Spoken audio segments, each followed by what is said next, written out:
પ્રસન્ન થઈ. કારણ કે એવા બેઠા હોય કે મારે જ્ઞાન કથવું કે હું કથવું એ હું વિચારવું પડી જવું. એટલે પહેલા તો જે સંત બોલે છે એની એક ચીજ સોંભળતા શીખો. ખબર નહીં પડે આ તો કોથળો હોય બધું ઘેર હોય ઈજ ના થવું જોઈએ. એટલે આજ સુધી જે નામની વાત છે, દર્શન એક જ વાર થાય, ફરી ફરી દર્શન કરવાનું આવતું નથી. ફરી ફરી દર્શન કરો તો માથા કૂટશે.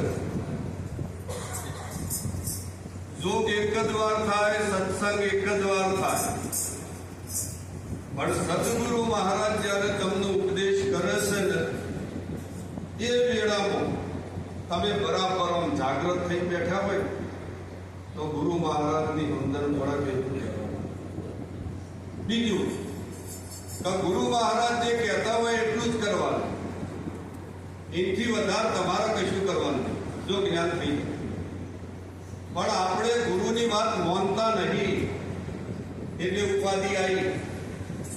કારણ કે આપણે એવું કરીએ કે આપણા મતામતમાં ચાલીએ. પણ એવું નથી. સદગુરુ મહારાજ જે કંઈ તમને કહે છે એ તમારા કલ્યાણ માટે કહે છે.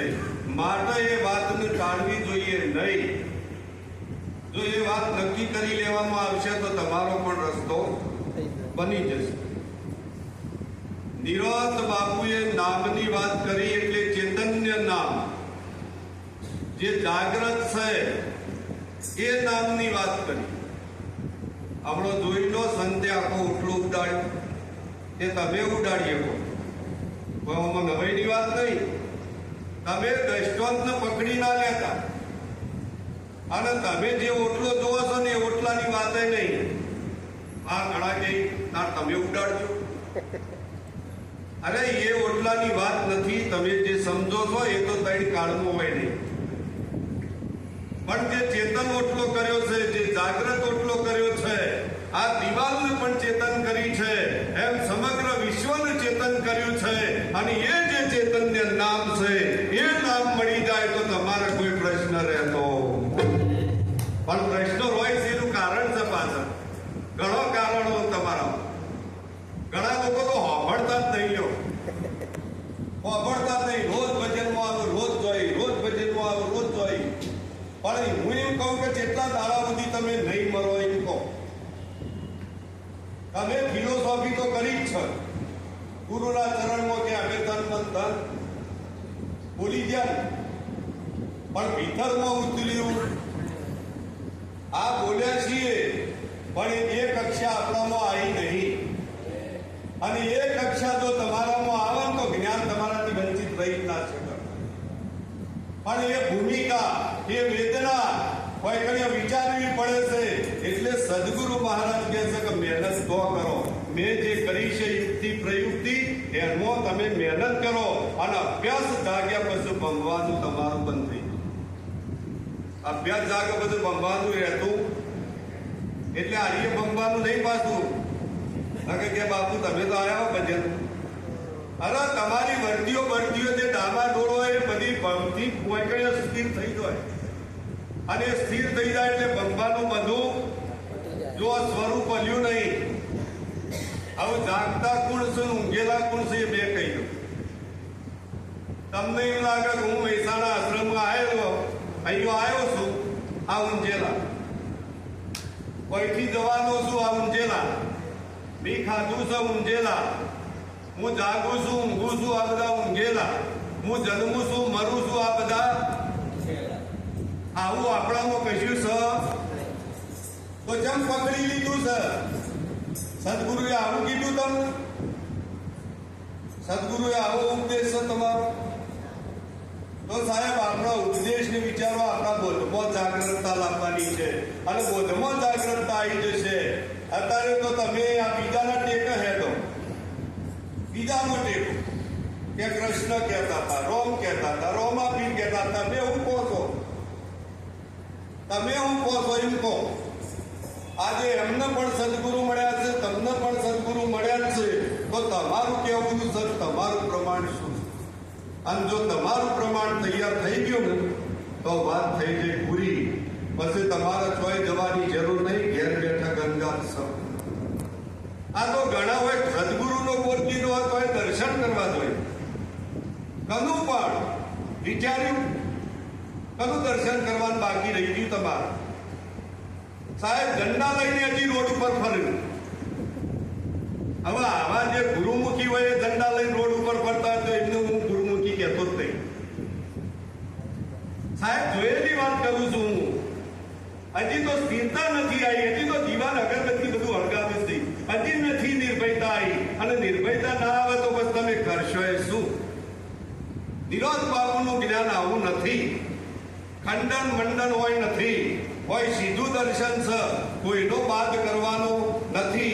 કોઈ સગુણ કે તોય હોતો નથી, નિર્ગુણ કે તોય હોતો નહીં, તે કે તોય હોતો નહીં. તમારે જે કહેવું એ કહો, પણ અમારો હોય નક્કી થઈ ગયું ને. એટલે નિરાત બાબુ કહે છે કે નિરાત તો નક્કી કરીને કહે છે. વાયદાની વાત થઈ એટલે તમે જે કરો એ નક્કી કરજે. જો નક્કી નહીં થાય તો સદગુરુ બેઠા છે, તમારે એમના જોડે જવાનું અને જોડે જઈને પ્રશ્નો કરવાના તો તમારો રસ્તો મળે. પણ કોઈ બોલવું જ નહીં. હાલ મહારાજશ્રીએ કીધું કે કોઈને જો ઉભા રહ્યા હોય, જો રસ્તો રોકાઈ ગયો હોય તો તમે કહી શકો. અમારો એક મેળાવડામાં એવો પ્રશ્ન થયો કે કબીર સાહેબ જન્મ્યા નથી. એટલે એક ભાઈ ઉભો થયો કે હું એ જન્મ્યો નહીં. અલ્યા કે અમે અમારા કબીર સાહેબની વાત કરીએ, તારી નહીં કરતા. પણ કે કબીર નહીં જન્મ્યો, પણ કે હું નહીં જન્મો, મારા ગુરુએ કીધું. વાત સાચી છે. સાચી વાત છે. તમે એટલી કેપેસિટી ધરાવી શકો છો. સાહેબ નિરાત જ તમે છો, પણ તમારું ફૂટી ગયું સહી કહું. પણ નિરાત તમે છો. અને એક અક્ષર સુધી તો હમ સરિકા હમકો પૂછે. જે નિરોધ કે મારા જેવો થાય ને એ મારી વાત ને. અને એક પછી અભૂક વાત કહી દઉં કે એને પછી કોઈ હરીફાઈ થાય એવી નહીં. આ બધા નહીં કહેતા કે અહમ છોડો, અહંકાર છોડો, ઈર્ષ્યા છોડો. આ બધું થાય એવું નહીં. તમે ગમે એટલા ટ્રાય કરવા જ કરી લો, પણ હું એક ઇલાજ બતાવું એના જ જતું રહે. એક ઇલાજ બતાવું એનાથી જતું રહે, બાકી છોડવાથી કશું ના છૂટે. જીવ જેમ છૂટવાનો ઉદ્યમ કરે તેમ તેમ જીવ બંધાય છે. એટલે આ ચોક્કસ. પણ તમારા જવાનું છે તમારા સ્વરૂપમાં. અને સ્વરૂપમાં જશો પછી અહંકાર કોના આગળ કરશો? બીજો કોઈ હોય તો કરું કે બીજો સર તો તારે અહંકાર કરા હું કરવાનો. આ જ્ઞાની અજ્ઞાનીનો દાવો છોડી દેજો. કોઈ જ્ઞાની નથી તો કોઈ અજ્ઞાની નહીં. આ બે દાવા તમે જમીન ફરો છો ને એ પહેલા પછાડી દેજો. કારણ કે જે જ્ઞાન સ્વરૂપ છે એમાં તમારે જ્ઞાની બનવાની જરૂર. જે બન્યા એને પૂછી દો. હજી ભટકો હોય એટલે જ્ઞાન સ્વરૂપ છે. આ બધું શું છે? આ ઘણો કહીએ કે આ માઇક શક નહીં, ઘણા કિશન ઘણા કી આ સન નહીં હિંમતી બહાર નીકળો તો સદગુરુનો બોધ સમજાય ને. આનું ભગવાનને જોવા માટે શું કરવું પડે? ઈશ્વરને જોવા માટે. એક સાહેબ ત્યાં પહોંચ્યા, જોજો અત્યારે અધૂરું જ્ઞાન. તમે જે જ્ઞાન આલો છો પણ પૂરા પહોંચાડતા નહીં. આ અધૂરું જ્ઞાન કહેવાય. શિક્ષક શાળામાં જ્યાં છોકરો તો પુસ્તક જ વાંચે અને શિક્ષક ભણાવો. પ્રશ્ન પૂછ્યો કે ઈશ્વર હૈ? બધા છોકરોની ઓગળી ઊંચી કરી દીધી લો કે હૈ. પછી પેલા રિપોર્ટી સાહેબ કી કહા હૈ? ઈશ્વર કયો છે? તો બધાની તો આ જ્ઞાન તો પહોંચ્યું નહીં. તાર હું ઈશ્વર છે કરો. રોમ રોમ કહેવાથી રોમ મળી જતા છે, ગોળ ગોળ કહેવાથી ઘડ્યું લાગી જતું છે. આ બધી વાતો છે, પણ પ્રત્યક્ષ અનુભૂતિ કોઈ બીજાનો દાવો એ લાગતો નથી. પ્રત્યક્ષ અનુભવી આ સદગુરુ મહારાજ છે. એમના દ્વારા આપણે પ્રત્યક્ષ તમારું પ્રમાણ મેળવી શકો છો અને તમે પુસ્તક લખી શકો છો, તમે વાણી લખી શકો છો. આવું ઓશીનું જ્ઞાન લઈ અને તમારે કંઈ બોલવાની જરૂર નથી. સોંપડેલા શબ્દો કામમાં નહીં આવે, તૈયાર કરેલું જ્ઞાન કામમાં નહીં આવે, પુસ્તકમાં વચેલું જ્ઞાન કામમાં નહીં આવે, પણ પોતાનો સ્વ અનુભવ પ્રગટ થશે તો પછી કેટલા કલાક બોલાશે કોઈ નક્કી રહેશે. કારણ કે એનો અંત આવે એવો એટલે પ્રત્યક્ષ અનુભવ. તો પછી આ બધા કી આ રોમને આ રાવણને કને માર્યો કે રોમને માર્યો તો કે ના રોમને નતો માર્યો, નહીં માર્યો. શું કે પણ આ શબ્દમાં આપણે વિચારવાનું છે. વ્યક્તિગત શરીરને છોડી પછી આવો તો આ વાત સમજાય. પણ શરીર લઈને આવ્યો તો કે એ રોમ જુદા હતા, આ તમે જુદા છો, રાવણ જુદો હતો, તમને માર્યો કઈ. પણ એ શરીરનો દાવો છૂટી જવું જોઈએ અને શરીરનો દાવો જે વખત છૂટી જશે એ વખત તમને ખ્યાલ આવી જશે તમારે કશું પડવાનું નથી અને બધું જ ક્લીન જ છે. કશું પડવાનું આવતું નહીં. સહેલામ સહેલો વિષય આવ્યો જ્ઞાન. પણ જો સાચી રીતે હેડ હતો. હવે એક દ્રષ્ટાંત કહી મારી વાણી વિરામ આવું. એક રાજા હતો, એ જંગલમાં ગયો અને એક ઝાડ ઉપર ઘણા બધા પોપટ બેઠેલા. એટલે રાજાને થયું કે એક આદો પોપટ પકડી લો. એક આદો પોપટ પકડી અને કે આના માટે પોદરું ગળાવું. પોદરું ગળાવ્યું, હીરા ઝવેરાત મઢાયા અને આ પોદરા પોપટ મૂકી દીધું. પણ પોપટને આનંદ આવે,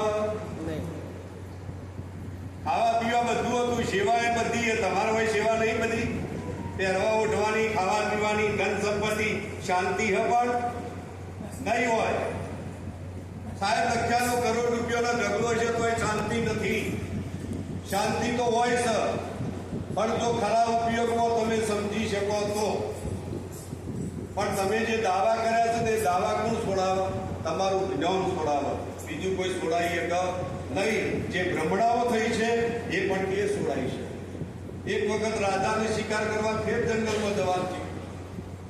એટલે પોપટના પોંજરામાં આવ્યો કે તારા સાથીદારો કોઈ સમાચાર આલા તો હું કહી દઉં. એટલે પોપટ તો બોલતો થઈ ગયો કે ઓ મારા સાથીદારોને એવું કહેજો કે રાજા મને ખૂબ પ્રેમ કરે છે, સારું ખવડાવે છે, પણ હું પિંજરામાં છું, પણ મારે આકાશની વિહાર કોઈ દાડો મને મળતી.